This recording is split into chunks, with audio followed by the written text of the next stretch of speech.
GM, welcome to Web3 Academy, your one trusted source to capitalize on the next big phase of the internet. Don't get caught in the hype cycle. I'm Jay Bird, and I believe that NFTs are going to change the world. That's why I'm carving a path for doers to confidently build and invest in Web3.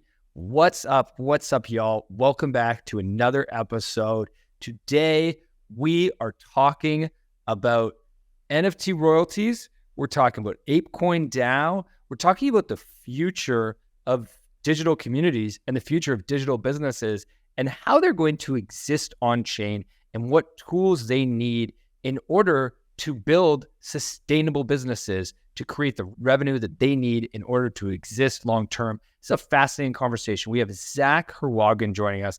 Zach is the co-founder and CEO at Snag Solutions, where he works with some of the top collections to build a white label marketplace for them. He's worked with Bored Ape Yacht Club. He's worked with Goblin Town. He's worked with The Undead, worked with Super Normal. He's worked with so many of the top collections out there, World of Women. And he comes from a Web2 background. He worked at DoorDash previously and was an early member of their go-to-market team focused on their white label product. So from that experience, he saw what is it like to take an app which needs to go to market across many different restaurant chains, because that's what DoorDash did. Well, we have a similar challenge with NFTs, where we have all of these projects, these communities that need to go to market to get new people, acquire new customers, get new people into their ecosystem. And how do you do that? Well, Zach is focused on providing solutions and tools for these leading NFT projects, many of whom he works with and many of whom he is building alongside. Now, this conversation, before we get into all of this stuff that Zach's doing at his day job at Snag, we actually start this conversation around ApeCoin DAO, because Zach is an active member in ApeCoin DAO, and currently his team has a proposal to ApeCoin DAO for them to give Snag, Zach and his team, $1 million. They've asked ApeCoin DAO for $1 million in return for them to build a royalty enforcing marketplace that would be a competitor to OpenSea and Blur. So we start off this conversation talking just about ApeCoin DAO. We haven't really, on the Web3 Academy podcast, we haven't talked much about ApeCoin DAO. We've talked a little bit about them. We talked lots about Yuga. We talked lots about Bored Ape Yacht Club. But how does ApeCoin DAO fit into that? What is their role compared to Yuga's role? Why does ApeCoin DAO exist? What is their mission? Who's involved in ApeCoin DAO? How many members are there? All these questions we answer in today's show, because it really sets up this amazing framing for what it is like to be part of a DAO like ApeCoin DAO. Right now, there's a lot of questions around, do DAOs work? Do they not work? Well, this is a conversation where we talk deeply about one of the largest DAOs and how it is working, and also how it's not working. It's not perfect. There's certainly struggles. There's issues. DAOs are a work in process, so to speak, as we learn and figure out how to use them better. And then after the ApeCoin DAO conversation, we jump into more of this larger conversation of, do we need a royalty enforcing marketplace? How will that work? And more specifically, what do we need in order for royalty enforcing marketplace to work? And the key that Zach and his team believe is we need a source of truth to show who has paid royalties and who hasn't, because the only way that we're actually going to enforce royalties is at the level of the creator enforcing it in terms of removing benefits from people who do not pay royalties on their collection. Very interesting the way they're approaching this. And again, Zach is approaching this from conversations with all the top projects. So he's not doing this from his own views or opinions. He's doing it from the inside, which really is what gives Zach this ability to speak on such a interesting and deep, profound way that he understands what the project leaders of the top NFT collections are thinking, what they want, and then he's building alongside them. Really allows this conversation to give you a holistic view on the current setup of these businesses and how we're building for the future. So everybody get ready. We're going to take a minute to hear from our sponsor before we jump into hearing about Zach and ApeCoin DAO and Snag Modern newsletters are built on Paragraph. That's right. Paragraph is a brand new newsletter platform that combines the best parts of Web 2 and Web 3 to supercharge newsletters for both writers and readers. Build a community, not just an audience. Paragraph uses blockchain tech to allow readers to collect and own the words that matter to them. This takes reading a newsletter to the next level. With Paragraph, readers can mint, collect, and show off quotes from their favorite newsletters. This opens new possibilities like creators sharing revenue with fans.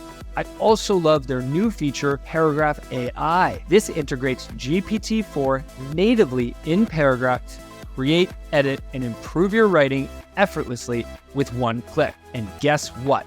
We at Web3 Academy are on board and have already moved our content over to Paragraph. We believe this is the future of newsletters because of the profound engagement it creates between creators and fans. So, whether you're a creator, writer, or an avid reader, it's time to check out Paragraph and capitalize on the opportunity of being early. GM Zach, great to have you back on the podcast. How you doing, man? How you been? GMJ, thrilled to be back here. Lots changed in just a few months. So excited to pick up the combo on royalties and all things NFT marketplaces. Yes, such an important combo and a conversation that if you have not been active in the Web3 space, every month something big changes, big marketplace changes. We go 4 royalties, we go 0 royalties. We're just swinging back and forth. You and your team are building some really important products in the space, working with some great partners. So excited to break that all down and talk about some exciting launches that you guys have coming up. We'll get to that later in the show. I want to start off with ApeCoin DAO. We haven't talked a ton on Web3 Academy about ApeCoin DAO, but there's lots of conversation right now around DAOs. We wrote a piece last Friday about the Nouns DAO fork or the Nouns DAO breakup with over 50% of the DAO leaving. It's kind of led to this conversation of like, if DAOs are working, when are they working? And so I think ApeCoin DAO being one of the larger DAOs in the space is really relevant, and you're obviously an active member. So let's start at the top. Can you just sort of give us an overview of what is ApeCoin DAO and maybe lead into how Yuga is involved or how they're not involved? Yeah, so ApeCoin DAO was created by Yuga Labs as a community organization that was set up to be stewards for the ApeCoin token as a ecosystem currency for the metaverse. I think it's actually supposed to be a arts and culture token in the metaverse. I could be saying that slightly wrong. And the first thing to say is that is where Yuga's involvement ends. They set everything up through a Cayman Foundation and have done their best to make this truly a standalone operation that can be run by the community with an eye towards legal compliance. That's all on that one. When you mention legal compliance, maybe you can just give us a little bit more color there of what is the fear? Why can't Yuga be involved in the management of ApeCoin? Yeah. So when we talk about the Howey test, it's about ongoing value accruing to asset holders that is driven by a individual or a small group of individuals. And so when Bored Apes and Mutant Apes were dropped ApeCoin during this initial airdrop event, that could be perceived as this small group of individuals, Yuga, providing value to those holders, the Bored Ape / Mutant Ape asset as an unregistered security. And so to strengthen the defense of this as a decentralized asset and something that is not subject just to the contributions of Yuga, they've set up the foundation and the currency to be managed entirely by this community organization. So there's kind of a separation of administration from the token launch. And when you say the foundation, is that the same thing as the DAO, or is that another entity? So we could say it's the same thing as the DAO. I would maybe bifurcate a little bit and say the foundation is the legal entity And the DAO is the collective of individuals. And there's been a lot of good discourse on this recently, where the board members of the ApeCoin DAO, who really represent and interface with the foundation and the legal entity, they're asking the community to ignore the legal entity, right? Like their request to the community is put in the request that you want to be true of the DAO. If you want the DAO to invest in venture deals, put a proposal together and we'll solve for the legal component, or tell you that we can't solve for the legal component. But they're really trying to push for bifurcation in the community, voicing the ideal path for the DAO versus then the foundation being there as that execution arm for these initiatives. And the reason that there's this legal concern is that the SEC is going after a lot of different projects.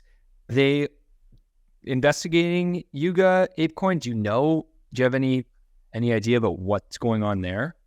No answer on the latest, but ApeCoin was initially named in the SEC's investigation into Yuga as an entity.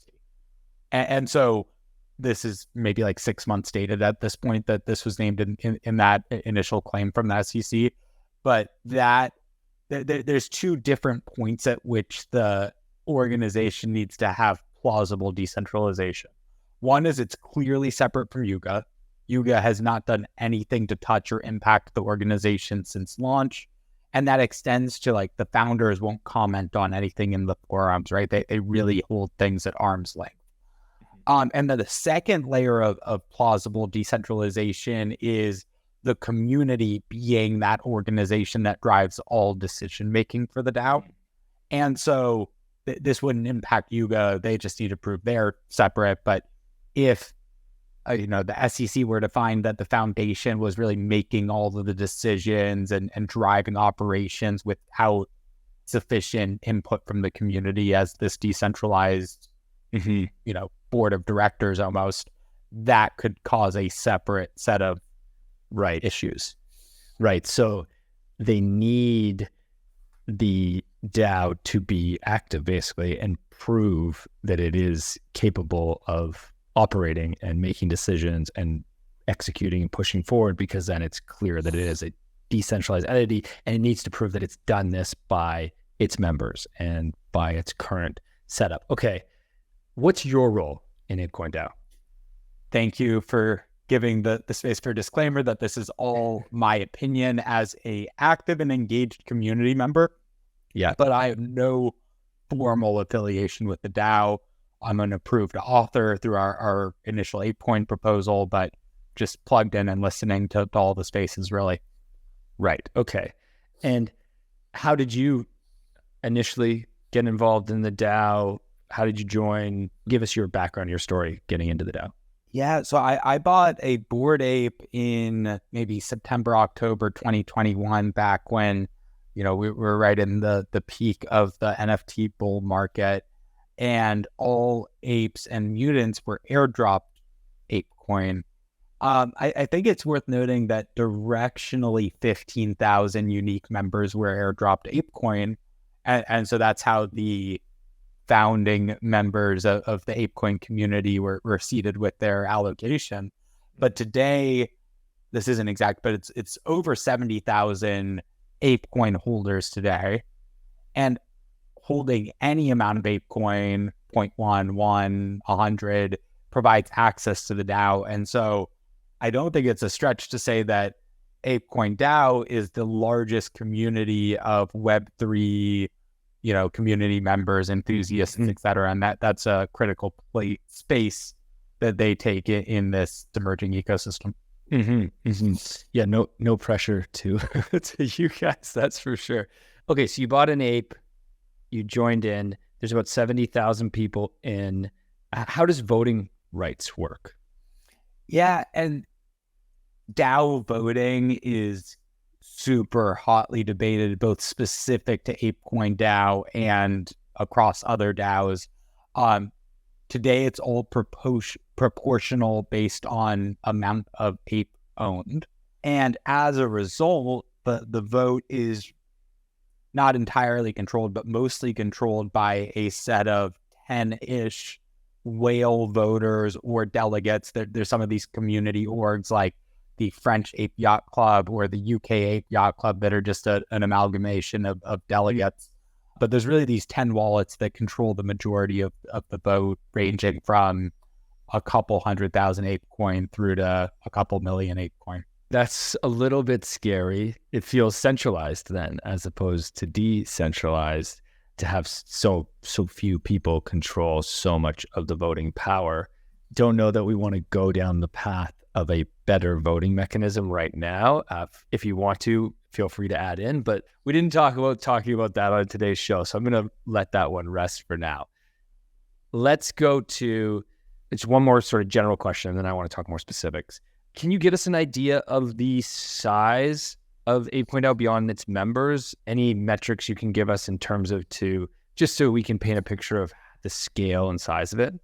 Yeah. So for all of these DAO and token market caps, there's concept of fully diluted versus current assets in market. I think the fully diluted valuation for ApeCoin is just over $1 billion still, maybe like 1 to 1.2, with maybe a little bit more of that supply already distributed, maybe moving towards 40-50% of supply already distributed, roughly the other half of assets remaining locked in the DAO treasury and available both to stakers as token rewards, but also to authors of AIPs and proposals who want to build infrastructure to support the DAO.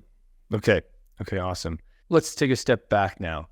Tell us a little bit about your experience. What's it been like to be part of the DAO? You've been active now for, I guess, 2 years. A lot of people I talk to, they're not in DAOs, they're working in centralized organizations, or they're in DAOs, but they have, not a lot of people have great DAO stories, to be honest. I almost don't want to say that because I really like DAOs. I think it's an amazing concept. I think it can work, but that's the general opinion. What's your experience been like? Yeah, so just tell the story first, and then I'll make some points on it. We started by drafting a proposal to build this official Yuga asset marketplace that was powered by ApeCoin and associated with ApeCoin as a community-run marketplace. And getting through the process, I have nothing but good things to say. It was easy enough as an author to understand how the community was thinking about proposals. Sneak peek, they don't like to spend a lot of money on proposals. It's a very, very ROI-based organization in the way that community members think about what's in it for the DAO itself, what's in it for me as a community member. And so as part of that process, we ended up stripping all of the cost out of our proposal so that we were able to, focus on all the benefits to the DAO and really use the DAO somewhat as a marketing platform to help share what we could do with the broader NFT ecosystem. Where I see things starting to break down a little bit today is, I kind of mentally said I wouldn't do this, but to talk about the current proposal, that the talk of the town, we have AIP 304, I think, that is Machi Big Brother's proposal. Nothing negative to say on Machi as an author or as a community participant. But the whale in the room is that he is the whale in the room. He has 3 million ApeCoin right now. And for most of these proposals, I think we see maybe 10 to 12-ish million in total ApeCoin voted. And so there's a strong ability for him in particular right now, but absent of him, Mochaverse is normally the big delegate at maybe 1.5 million to swing these votes. And I don't even want to get into problematic. It's the DAO operating the way it's supposed to operate. But what can be challenging is in the most recent set of proposals, there is a documentary that was pacing at like 85 to 90% community vote. Machi came in last minute and voted no for it. And luckily in that case, the documentary crew was able to kind of rally the community to get 1 million votes in the 11th hour and get that one over the line. But it kind of shows the inherent whale bias of the DAO, the way that it's set up today. And we'll stay clear of how we improve upon that. It's just, Rune Christensen in MakerDAO is probably the all-time great example on the other end, where he has, I think, truly over 50% of the token. So, Machi is not the king of the whale games as it relates to DAO politics. It's just a good example. Okay, you mentioned your proposal. I just want to go back to that. Can you give us a bit of a breakdown? What was the first proposal that you made? I think you said we made it, so it wasn't just you. Who was involved in that team? And sort of tell us a little bit about what you guys did, what you built, and what the results were, because I think that leads into the next thing we want to talk about in today's episode. Yeah, and I don't know if I properly introed myself. So starting there, my day job is to lead Snag Solutions, and we started Snag to build easy-to-use white label tooling to let NFT creators or brands, e-com services building on NFTs as a tech primitive to launch high-quality sales channels, starting with white label marketplaces and white label loyalty solutions. So that's the problem space I wake up thinking about most days. And we took our first proposal through the DAO really as a proof of concept to the white label marketplace solution we were already building, versus the current proposal we have is a bigger swing on currently it's $1 million request to fund the development of a marketplace that supports all creators as an OpenSea competitor that enforces royalties and creates a source of truth for royalty payments in a way that lets creators provide value to payers or withhold value from non-payers. So really trying to request that the DAO fund infrastructure development that lets us help swing things back towards royalty payments, which we view as a critical piece of NFTs being a robust technology platform that folks want to use. Okay, great. I love that you brought that up. Just want to quickly summarize your story so our listeners are up to speed. So you and your partners made a proposal to ApeCoin DAO about a year ago. I think it was November 2022. Am I correct in that? Yeah. Yes. Okay. So you made this proposal. Initially, you asked for funding. You stripped that out because you realized that would lead to you not getting this proposal to pass. The proposal did pass, correct? Correct. Okay. And as a result of that, you built a Yuga marketplace for all their NFTs, yes? Yes. And you can find that at apecoinmarketplace.com today. Okay, awesome. We'll link to that in the show notes. So you built this marketplace. At the same time, you're also starting your own business called Snag Solutions, where you're building marketplaces for other collections. And now what you've done, to finish the story, is you've made another proposal to ApeCoin DAO asking for $1 million in funding to build a marketplace tool that would be a competitor to, actually, I guess, to build a marketplace that would be a competitor to OpenSea and to Blur, but it would be royalty enforced. Correct. Did I get that? Okay. Nailed it. Awesome. Let's jump into this royalty enforced question. We talk a lot about the need for royalties. I still think there's sufficient debate as to why we need royalties, and maybe not necessarily why we need royalties. Maybe more so the debate becomes around who deserves royalties and when it works versus when it doesn't. Let's start with sort of your view. You obviously wrote this proposal. I've read your proposal. It's very well written. You know, these things are long documents, a lot of thought, a lot of work goes into them. Give us sort of the high level of, if you're trying to convince somebody in ApeCoin DAO or somebody to support you in this proposal, why do we need a royalty enforcing marketplace?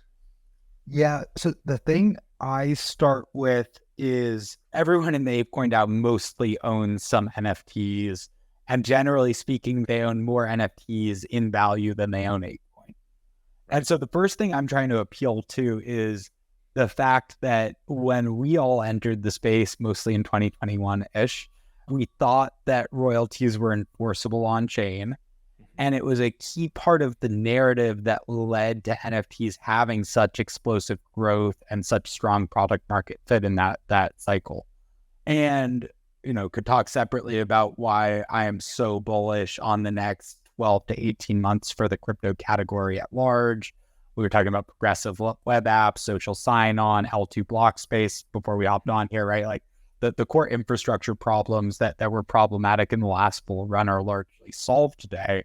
But the new infrastructure problem specific to NFTs is, are royalties a thing, right? Separate from like, I don't think we're going to move back towards 100% enforcement ever. I don't think that's possible. But can we get back to a space where the top brands, artists, creators that are actually providing ongoing value to their holders, can they provide enough value where it makes sense to the holder to pay the royalty, right? If they're not receiving enough value, utility, etc., even if that's just, good standing in an artist community, it doesn't make sense. And it will always be an option to not pay royalty. So we need to make it make sense to the end user. Yeah, that's always been my feeling, is that it'll never be possible to fully enforce royalties. Even if we did figure out a way, it would be like this endless back and forth, right? Like devs on one end would figure out how to enforce it. Devs on the other end would come back months later and they'd have another tool to not enforce it. So it'd just be endless, which is why I think OpenSea has made the decisions that they made. I mean, we could talk maybe a little bit about our views there. I think that OpenSea really fumbled the ball on this one because they had a position as the creators marketplace where all the creators really respected them and felt like they could be a leader for this new revolution. But then they decided to basically try to follow Blur because Blur called it trading volume. And quite frankly, they're not Blur. And we don't need another Blur. Blur serves its purpose. Don't get me wrong. Like, I think Blur works for the traders, for the people that are maximizing profit. And look, paying zero royalties is going to maximize your profit. Great. And also, Blur is going to get you maybe an airdrop farm. Okay, great. You're profit driven. That makes sense for you. I can't argue against that. But I do think OpenSea fumbled this. So feel free, if you want to jump in with your opinion there, you can. What I want to sort of go to next is like, okay, so we do need a royalty enforced marketplace. The only way that really works is if there's a reason to pay a royalty. It doesn't work when it's like, oh, great, I made this PFP collection once, or I made something once. I'm giving you no extra value. I'm just going to sit here and collect a fee, right? That's not when royalties work. When it works is when the creator has a business to run, and by collecting royalties, they can continue to build that business, which supports the community. Like, then it makes sense.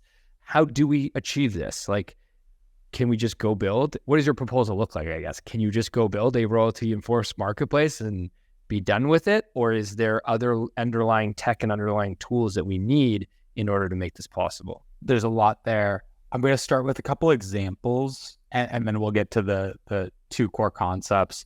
We have a few partners that have already enforced royalties through our marketplaces today. I'll chat about two in particular for now.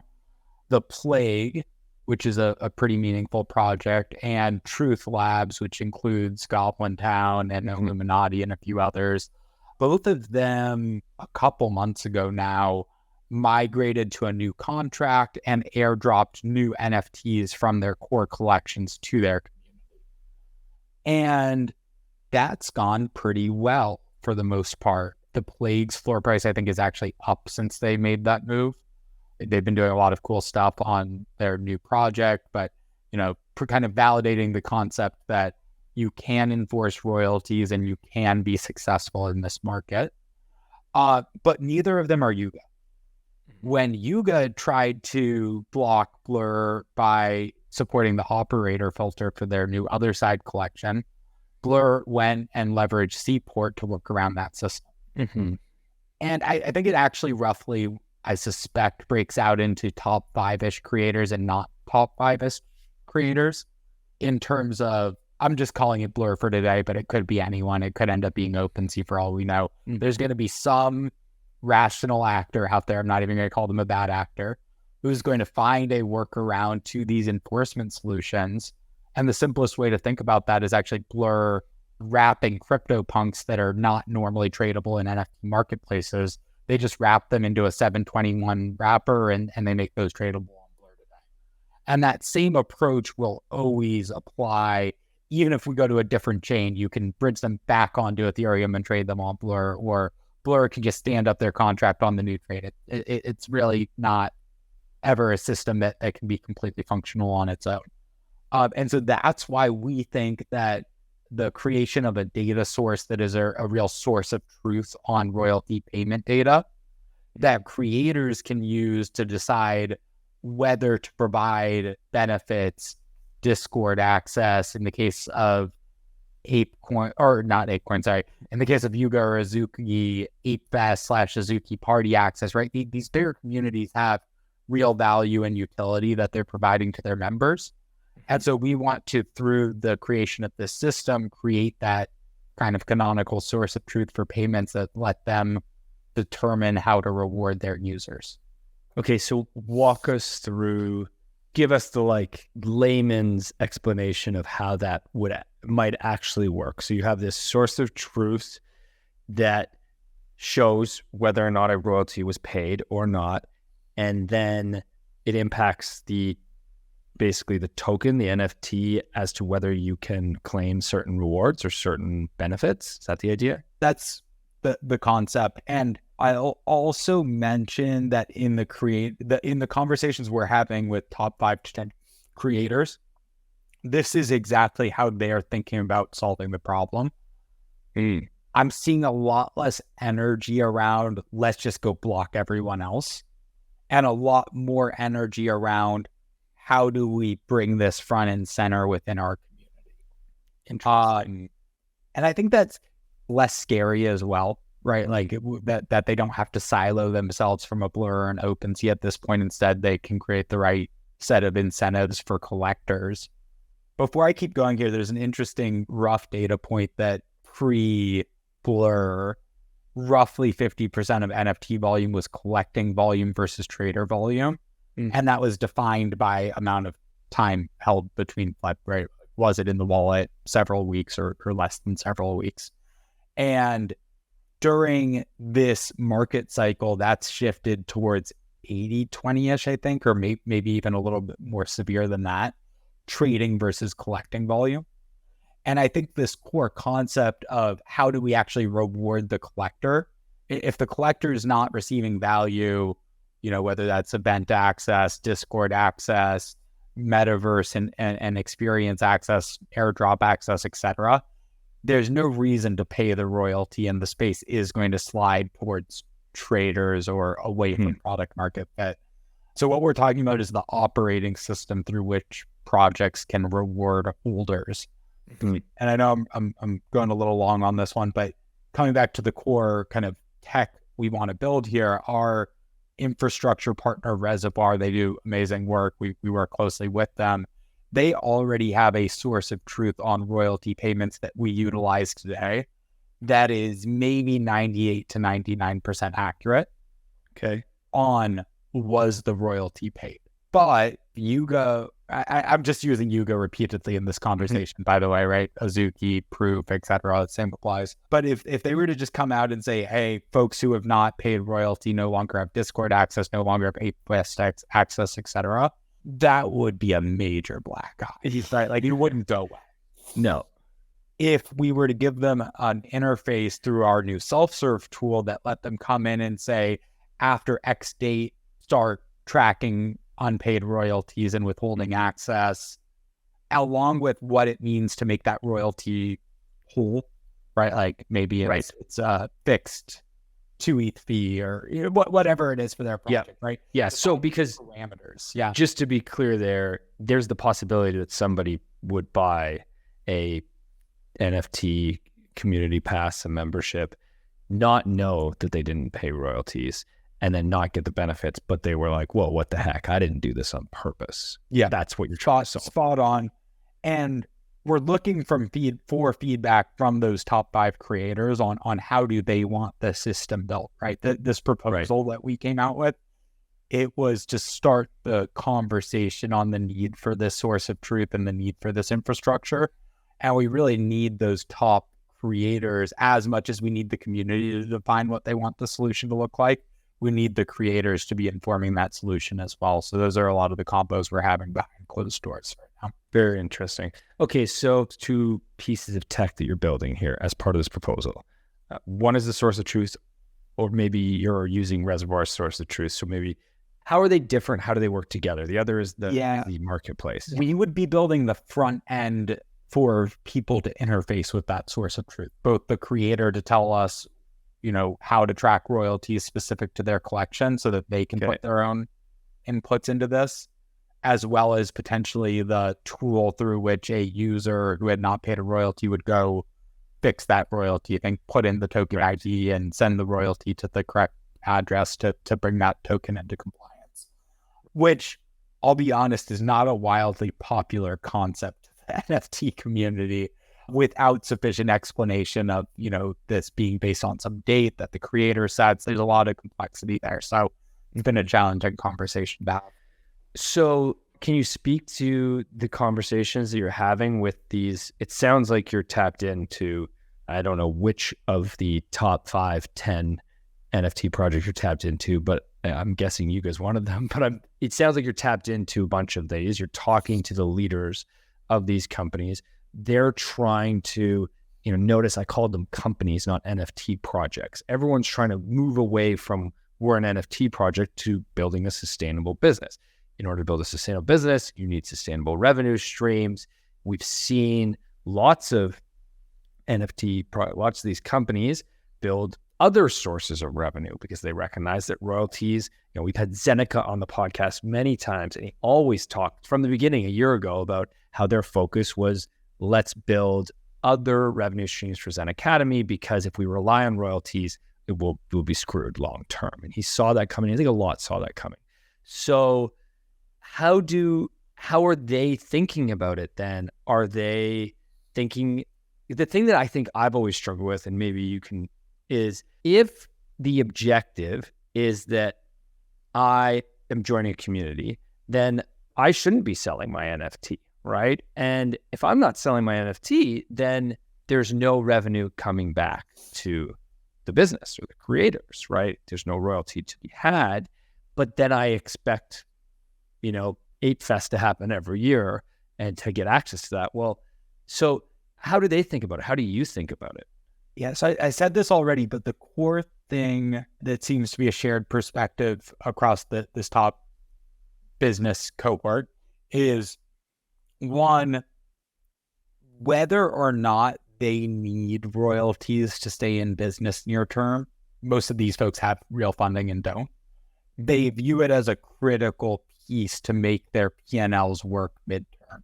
Yuga's royalty revenue was run rate hundreds of millions of dollars, even before layering in primary back when they were raising at a several $billion valuation. And so to grow into and grow past that valuation, it'll just be really challenging without royalties. There's obviously a path there with the other side and game-based revenue and kind of rebuilding World of Warcraft that could get them there, but it'll be a whole lot harder without this as a revenue stream. The thing that we have really not been able to get good feedback on yet is, and we haven't really talked about this yet, but the other half of our proposal is use ERC 721C as a default for this marketplace. Okay. So let me derail on that and I'll come back to the question in a second. Yeah. So ERC 721C, it sounds like 721 for a reason. It's compatible with many marketplaces that already support 721s today, including our own. And the key difference is, unlike the operator filter that previously restricted access from certain marketplace contracts, so via the operator filter, I could say, do not let Blur trade, do not let OpenSea trade. This is really the inverse of that, where it's an allow list that says only let this marketplace or these set of approved marketplaces that enforce royalties list and trade my assets. And it does that without restricting basic transfers. I could still send you my asset. You could send it back to me, but we wouldn't be able to do an atomic trustless action, which is where I put it in a, smart contract call function that is gated on some future input from you as the buyer. And so that's kind of the base of the system. It's worth noting this was developed by Limit Break, who does Digi Daigaku. I can never pronounce that. But the important thing is it's a big brand that has rational incentive to solve the problem and has put millions of dollars into the solution on behalf of the broader community. So we think that's a great starting point. And what we're suggesting is build a basic marketplace built on that new standard and do that in a way that supports this source of truth on royalty payment data, so that creators, when inevitably folks work around the system, so that creators can continue to provide value that makes it worth collectors participating in. That kind of gets into my next question is, so can you just touch on, why would somebody use a royalty enforcing marketplace when there is a zero royalty marketplace as well? Yeah. So again, short term, creators adopt 721C. I'll shout out my new friend, Aaron Loop. He's a creator. He has several successful projects he's done in the past, and he's going to be working with us on launching our first 721C enabled marketplace in the next week or two for his new collection. So as that launches, there will be no other option, right? Before Blur or whoever else work around the system, that'll be the only place collectors can collect, traders can trade, and everyone will be on a level playing field with royalties enforced. So that's, without that kind of kickstart, it's hard for me to imagine incentives on their own solving the problem. It's a combination of the two. But sorry, fast forwarding, inevitably Blur creates an alternative to that system. Yeah. Then it has to be the creator providing value to royalty payers. Right. And with the Bored Ape community is everything. I bought my ape 100% for access to that Discord and, the value of the community personally. Yeah. And if you were to remove me from the Discord for not paying royalty, that'd be a really quick, and not, let me go to the upcoming Ape Fest, et cetera. I would pay my royalty pretty quickly if I hadn't already, personally. Right. So when you are making this proposal, since this proposal this is where this separation between ApeCoin DAO and Yuga is so clear, you're not making this proposal to Yuga. So Yuga is not saying that, yes, we will use this marketplace, and yes, we believe this is the solution. You're making a proposal to ApeCoin DAO to basically be the funders of this marketplace, and in turn, do you give them a percentage of equity, or what does that look like? Yeah, we've suggested they get 50% of revenue. They back to the legal structure thing, they can't actually take equity in anything, right. But it's 50% of revenue in perpetuity. And really, a layer up from that, we're asking that the DAO fund the development of this new infrastructure in a way that will benefit the entire space, including the collections they participate in already. Does the DAO own NFTs and have vested interest in the treasury? The DAO as a set of individuals, and talking about where those whale votes coming from, those whale votes are coming from the biggest Bored Ape holders who had the most ApeCoin allocated to them initially. And so if you appeal to rational interest in the value of the assets they own, I think in this case, it's almost as strong of a value of make ApeCoin value go up, because it's appealing to the right individuals. Right. Very interesting. Where's the proposal at in the process? What's the timeline? Yeah, so we're both trying to get better feedback from some of these top creators. I'm going to leave someone out invariably here, but we think there's this top cohort of brands that are graduating to full-fledged businesses that includes Yuga, Azuki, Proof, Artifact, Pudgy Penguins, and D-Gods Utes. I know I missed someone there, but those 6 would be good examples. Doodles, maybe. Yeah, Doodles, maybe, right? Like there's a lot that you can kind of layer into like a 7 through 10 category for sure. Yeah, totally. Doodles is probably a pretty good example. Maybe Yeah. It doesn't matter. Don't worry. Nobody's offended. If you are, it's okay. But, the takeaway being that we're trying to get enough feedback from conversations with those folks as we draft this proposal to feel that it's going to get reasonable creator adoption that makes the whole thing work. And absent of that, I wouldn't feel good about requesting $1 million from the DAO. Right. I think there's another version of this proposal we can move forward with that's maybe $100,000 to $200,000 that just funds development of this as a white label product within our existing self-serve solution that lets any creator get access to this infrastructure and technology. But it's the bigger bet on build an OpenSea competitor that without strong enough creator and community alignment is just not going to work. And so trying to get confidence in that as a likely outcome right now. And I feel like you need both. If we take the Web 2 example, there is the Shopify that provides the e-commerce platform, the white label for any online store. And then there's the Amazon and many other marketplaces that provide the one-stop shop to buy anything. And in the same way, digital assets will be very similar. There will be the specific store, especially if that digital asset is connected to a game, right? There will need to be the white label marketplace where you buy the assets you need, where you can offer the UI that relates to that game. You can show the full pack that you need in order to reach the next level, and you can show what you're missing, and it'll be easier. Just makes it an easier interaction versus going to an open marketplace and just buying anything. But then there will also be marketplaces. So if we're going to have this royalty enforcement, we need both, basically, is what you recognize. Is that correct? 100%. Yeah. Right. Okay. And so let's talk a little bit about the self-serve product, because you mentioned that a few times. You guys have just recently at Snag, you've launched your self-serve tool, self-serve product. Can you tell us a little bit more about that? Yeah. And am I allowed to present for a sec? You can definitely present. Yeah. Okay. We do not have many people present on the podcast. You might be the first ever, to be honest, because mostly people are listening to this. So for those listening, we'll make sure we explain to you what Zach is presenting here.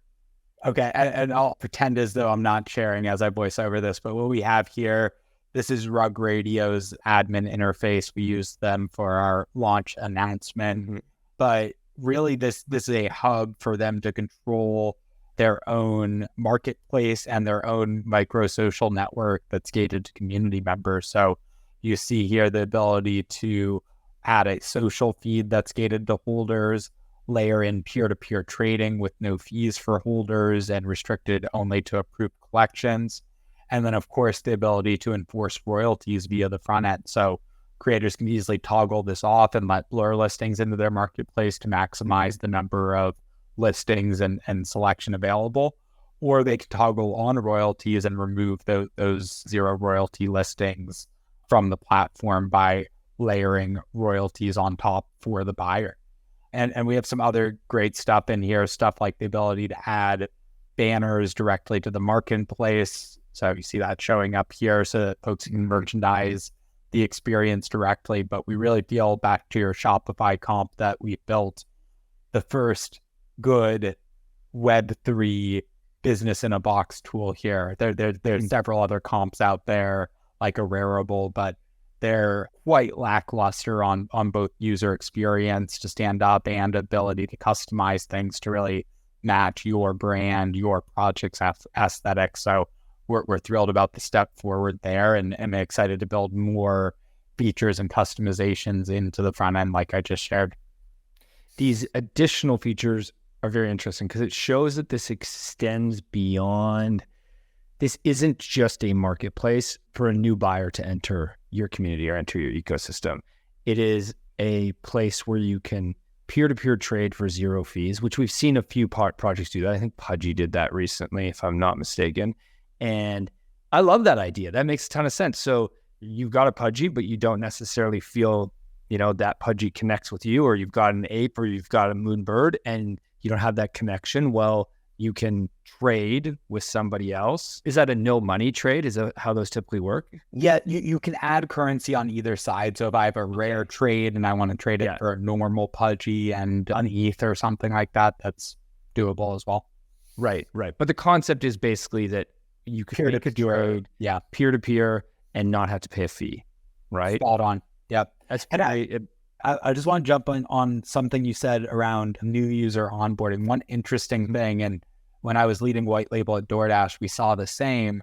At DoorDash, most consumers who had never ordered delivery before, during COVID, when everyone was trying to find their delivery source, it was Applebee's and Chili's.com and some of these known brands that saw the most dramatic bump in usage during COVID. And very similarly, a kid called Beasts Marketplace is a really good example here, where we're doing pretty decent volume via their marketplace, but I think we're doing $10,000-ish a week in credit card volume alone, letting new users buy their first A Kid Called Beast NFT. So it's a big channel on new user acquisition as well. Right. It opens up a whole other conversation about basically customer acquisition. And it's interesting because you brought up DeGods being a top collection. And I agree with that, despite the challenges that they faced. I mean, who hasn't faced challenges in this space? And one of the reasons is Frank talks a lot about this, of the importance of you need a customer acquisition strategy that brings new users into your ecosystem. And really the best way to do that, you're not going to do that by sending somebody to a marketplace, right? Like, that doesn't tell them anything about your product, right? That doesn't give them a landing page which sells them on your product. It doesn't tell them what the benefits are necessarily. Like, we all know, you go to OpenSea or Blur and you're trying to figure out if what do you get for this? Mainly it's just, you're just buying a PFP or a piece of art or a collectible. You are not also able to see any of the extra stuff. So that also kind of comes in here. And then this social feed, I'm curious more about this social feed factor. Is that connecting members like Twitter and bringing their Twitter activity into a social feed, or is it on-chain activity? All of the above. I have to say, I'm so excited to cut up what you just said and send that over to Frank when we're off, so we can pick up the combo on new user onboarding for DeGods and Utes. But on the social side, it's a token-gated social directory for holders at its core. And so I, as a user, I can add my Twitter, I can add my Discord, we're layering in Instagram now. I can add some basic profile information, where I live, some bio information, and then that's all discoverable only to other, in this case, DeGods or Utes asset holders. And then that same profile gives you the ability to post in the community social feed. And that can be to augment your own Twitter content. It could be to say, I have a, NFT I want to trade, and folks can create on-chain trade requests via your social post, or, to show anything else that matters to you, an upcoming event, etc. And so we're still in the early innings there, but excited to really build micro social networks for these communities that act as content delivery mechanisms for the creators as well, because all the content is token gated and therefore, an opportunity to provide alpha, insight, etc.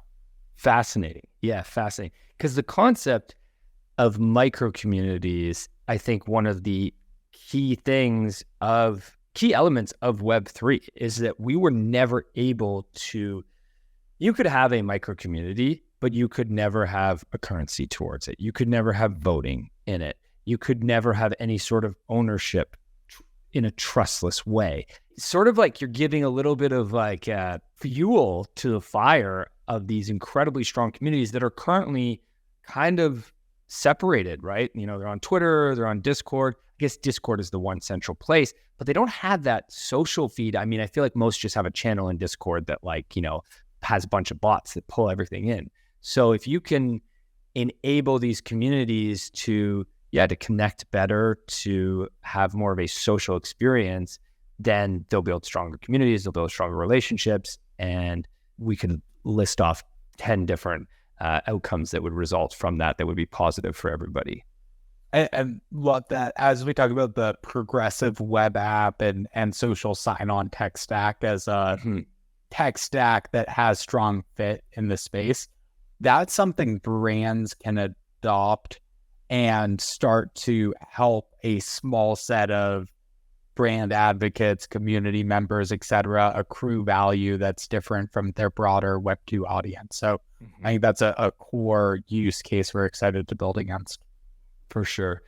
Okay, before we wrap here, I only have one question, and then I want to jump into a little bit of a speed round. But you talked about you're speaking to so many of these big projects, these tier one or projects that are graduating to that business level. I agree with that sort of categorization. Can you talk about how they think about the strategy of building community, of using these necessary tools to build their community? Can you give us any insight of the conversations you're having? I feel like I may be repeating myself, but the most pervasive thread is the desire to reward contributions from community members. You can think of this in token gating, i.e. only give Discord access to the person who paid royalty. But the more sophisticated version of this is, I want to give 10 points a day to an asset holder who either minted or paid royalty, right? That they entered the project fairly. And I also want to provide 5 points for a retweet and 2 points for a hashtag and 1 point for a Discord message. And we're getting more sophisticated in the types of data we can take in and kind of calculate / distribute rewards on based on partner APIs. But we're really trying to build that into an operating system so that these top projects can track and reward and modify the things that matter to them in their communities ongoing. That's the thing that we're hearing most exciting and engagement around, is that operating system itself. And do you have any examples of that currently, or is that more the concept of what you want to do? So there's a couple coming out soon that I'm excited to talk about next time. There's a couple live today. World of Women, their Art Fest promotion and the gamification around that for their last Art Fest was built on our loyalty APIs. And for their upcoming patio build, that's kind of their social network experience, they'll also be integrating badges, rewards, etc., based on the system I'm describing. So that's one good one. Would shout out Shredding Sassy as well. They're a much smaller community, but one that has been built during this bear market and managed to move their floor price up during it all in spite of the noise. And so they have that same loyalty product integrated directly into their marketplace as a smaller customer, where users can see the points that are accruing and start to spend those points within our marketplace, all as a kind of unified solution. So those are two earlier ones. We have some bigger launches coming soon. And then you would ask me, well, when we were hopping on here, one other thing I would kind of mention from the peanut gallery before we move on is we have a top 5 partner launching soon on Marketplace. It's kind of one of those business partners we were talking about. And the way they're going to be trying to differentiate their experience is by pulling highly customized listing and purchase flows from this marketplace into their in-game and metaverse experiences, so that users will be able to purchase in-game assets, traits, etc., within that in-game and kind of Web 2 user experience, so that, again, we're abstracting crypto entirely. We're feeding liquidity from that experience back into the marketplace, and kind of a more organic way to create usage for one of these customized experiences. So I wanted to mention that as well. Fascinating. I don't think people realize what we are building right now is not just the future of crypto or the future of Web3. It's the future of communities. It's the future of business, because most business is online, and it's the future of digital assets. And it is really paving the path. So, I think shout out to you and your team for the work that you're doing. It is so necessary in the ecosystem right now. We need people to think about this and think it through. I don't know that I could be able to so eloquently discuss it the way you have today. So I greatly appreciate it, Zach. Thank you for your role in helping us tell the story, not just Snag, but all the other builders trying to innovate here in a way that is easily digestible for the broader, audience looking to learn about these topics. Appreciate it. Okay, I want to give you a chance. We mentioned a few links, I think, throughout the show. We'll put those in the show notes. But I just want to give you a chance to tell people where they can follow you, where they can find out more about Snag, anything you want to show.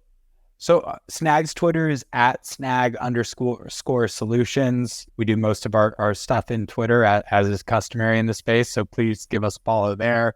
DMs are always open and we can be reached, if you need anything or want to chat about a upcoming marketplace. And then I would in particular highlight get.snagsolutions.io, which is our new self-serve portal. And we couldn't be prouder of that experience and how it stands out from other, business-facing solutions available in Web3 today. Special shout out to my co-founder, Jason, who, really solo devved quite a bit of that and then pulled in team members to get that into such a great spot for launch. So thrilled to have you all check that out. That's awesome. Yeah, link will be in the show notes. Really excited to share that stuff. Okay, couple fun questions just to wrap up here. Give us one prediction for 2023 for the rest of the year. Where are we in the year? We have 4 months left. No, we have 3 months left. There will be 3 progressive web apps with social sign-on launch between now and end of year that are maybe not quite friend tech level usage, but clearly chart the narrative that is a tech stack that can scale and attract Web2 users. Oh yeah, I love it. That gets me so fired up. Do you say that because you know of ones that are launching soon, or is that just a gut feeling? I don't know if any of ours will launch by end of year. Kind of depends on partner timelines, but that's the type of solution we're discussing with major brands. So yeah, cool. I have a good feeling about it. Very cool. Favorite person to follow on Twitter? Punk6529 always gets me fired up and reminds me why we're here. Mm-hmm. Mm-hmm. Yeah, it reminds me why I'm alive, to be honest. Yeah. It's not just Web3. It's like general philosophy of your purpose in life, which is we all need that refresher. Last question, must read book or book you find yourself recommending? So 2 that Pons, who's the Plague leader, recommended to me earlier this year are 1984 and Brave New World. Oh wow, you went back. Sides of the dystopian future that we're trying to create, Web3 to avoid. And those 2, 1984 was better than A Brave New World, but both were ones I missed growing up in school. Maybe I was supposed to read them and didn't, and was excited to circle back this year. Great context. Cool. I like that. Those are 2 great recommendations. Yeah, I think we all were meant to read them in school, and probably even if we did, we probably didn't pay any attention. So I don't remember enjoying book reports then as much as I would actually enjoy that now. I still don't want to do the report, but yeah, no. Well, I don't mind doing it. I'm a content creator, so now I don't mind it, but I'm not doing it for a teacher, so I'm doing it for myself. Zach, my man, so good to have you back on the show. Appreciate your time. Thanks for stopping by today.